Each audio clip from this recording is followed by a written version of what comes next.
Xitoy havo armiyasining bir aeroplani tushib ketdi. 30 yanvar Xitoy xabar markazi bergan xabarda bildirilishicha, Xitoy havo armiyasiga tava bir aeroplan 29 yanvar tushdan keyin Guyju havo bo'shlig'ida uchish mashq qilib etib tuyuqsiz tushib ketgan. Muxbirning Guyju o'lkasi Suyang nahiyasi hukumat doirasidan egallashicha, aeroplan Suyang nahiyasi Jenchang yezisiga tushib ketgan bo'lib, o'lish yaralanish ahvoli vaqtincha aniq emas ekan. Suratli ko'rinishdan aeroplanning to'van bo'shliqda qattiq ovoz chiqarib uchib, yerga urilib vayron bo'lganligini ko'rib olg'ili bo'ladi.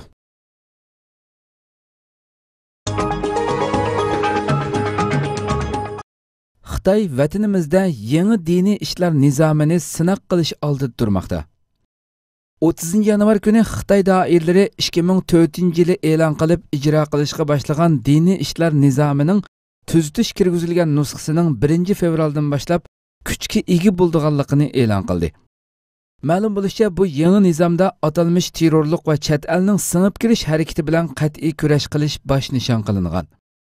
Xitoy siyosiy maslahat kengashi qarmog'idagi Millatlar va diniy ishlar komitetining mudiri Ju Weichun bu yangi nizom haqida so'z qilib, navbatda Uyg'urlar diyoridagi ba'zi kutilmagan ahvollar tufaylidan mushundaq bir yangi nizomni yo'l qo'yish zarur bo'lib qolganligini ta'kidlagan.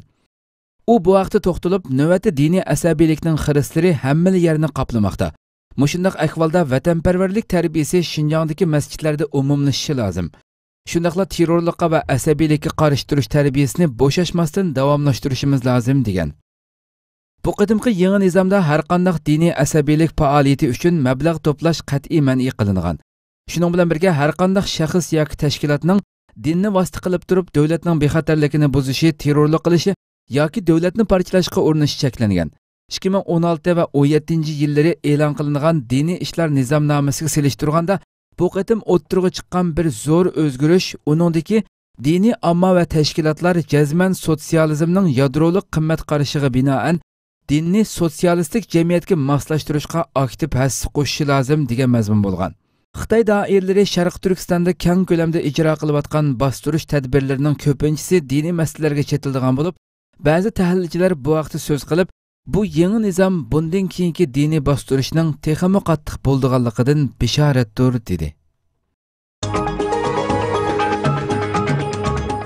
Xitoyda turishliq chet el muxbirlari jamiyati o'tgan yili muxbirlarning Xitoydagi xizmat sharoitining barg'ansiri yomonlashganligini bildirdi. 30 yanvar Fransiya ovozi xabarda bildirilishicha, Xitoyda turishliq muxbirlar jamiyati bir parcha dokument e'lon qilgan. Mazkur dokument Xitoyda turib xizmat qilgan 100 muxbirdan ahvol egilash orqali chiqarilgan bo'lib, ularning ichida 72% muxbir o'tgan yili Xitoyda ziyorat qilish va xabar egilash davomida Xitoy soqchilari, Xitoy amaldorlari yoki salohiyati aniq bo'lmagan kishilar tomonidan har xil shaklda xizmatiga to'sqinlik qilinganligini, 40% muxbir ziyorat davomida Xitoydagi xizmat sharoitining yomonlashganligini, 8% muxbirning ziyorat davomida Xitoy soqchilari muxbirning kamerasini chaqib etmoqchi bo'lganligini yoki Xitoy soqchilari tomonidan qattiq urilganligini bildirgan. Dokumentda o'tgan yili bir qism Amerika muxbirlari Sharq Turkistonni ziyorat qilg'ili borganda mayli qaysi shaharga borsin, poyezdda Xitoy soqchilari tomonidan tutilganligini, Xitoy soqchilari tutilgan muxbirni 2 kecha uxlatmaganligini oshkorlagan. 29 yanvar BBC to'g'ri bergan xabarda bildirilishicha, Afrika ittifoqi boshqarma ishxonasidagi materiallar Xitoy tomonidan o'g'irlanganligi haqidagi bir parcha dokument oshkorlandi. Dokumentda kompyuter injeneri Xitoyning Afrika ellari bilan bo'lgan munosabatini yaxshilash uchun sovg'a sifatida yordam qilib selib bergan Afrika ittifoqi markaziy binosidagi barliq kompyuter ichidagi materiallarning hammasi Xitoy tomonidan Shanxayga yo'llanganligini bayqaganligini oshkorlagan.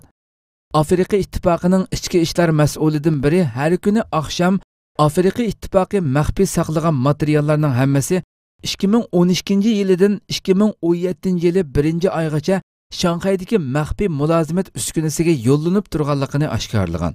Dokument yana hozir Afrika ittifoqi ishxonasidagi Xitoy o'rnatib bergan mulozimat uskunalarining o'rniga o'zlari uskuna o'rnatganligi, Xitoyning ishxona mulozimat uskunalarini ishlatishni rad qilganligi bildirilgan.